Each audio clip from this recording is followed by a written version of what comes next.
Hi everyone. I'm going to do a video right now and I'm just going to compare Burmese pythons to reticulated pythons.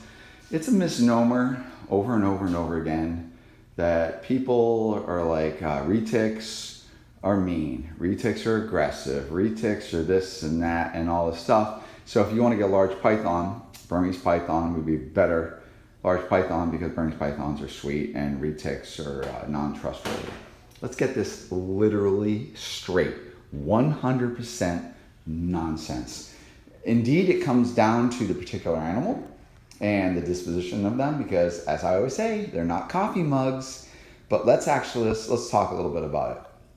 So here I'm looking. This is a big reticulated python. And, hi, sweetie. So it doesn't care whatsoever. Stick my hand in her face. Let's go look at a big granite burn. Hi, buddy. You're a big mutton head. What are you doing? I'm actually just I just even watch myself as I even approach this burn because he's wonderful and stuff like that. But I just want to make sure he just came out of a feeding response. But anyways, so I have a fair-sized granite berm. These guys don't seem to get as big typically as some of the other berms. Wonderful.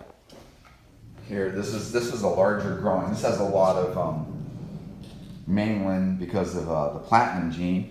We used to have tiger and we have phantom. The phantom gene is smaller growing. Okay, so anyways, why do we even think that big reticulated pythons or reticulated pythons are mean and savage and all this kind of stuff? Well, besides so much misinformation, historically, we were dealing with largely wild-caught reticulated pythons.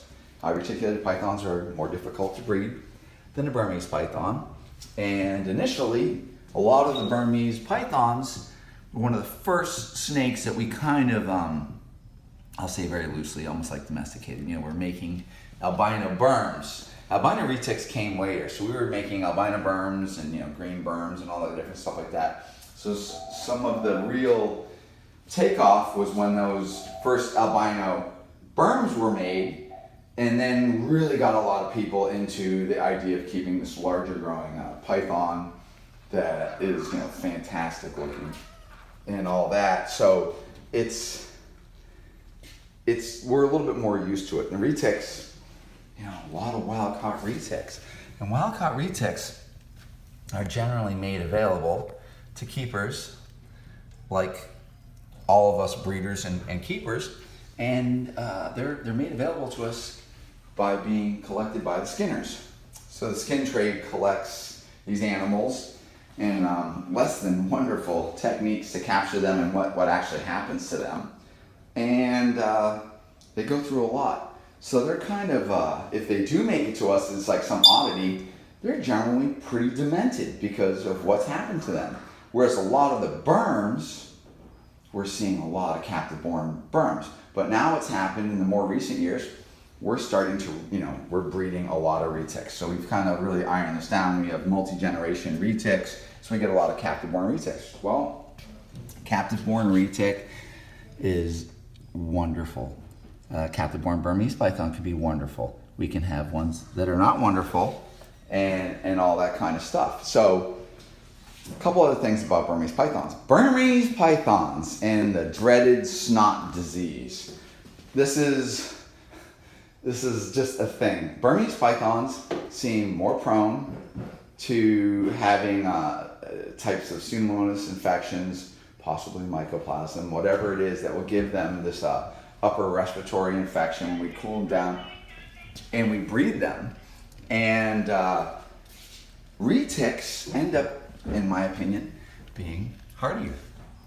And they literally don't seem to have much of the snoogie disease. So it is something to consider when you're buying, Burmese pythons. Certainly when you're buying somebody else's big pet Burmese python and stuff like that. The Burmese pythons can have this respiratory infection that you could give it antibiotics and you might get it to knock back down. But in some cases, it will come and go and that's just literally the way it appears to be.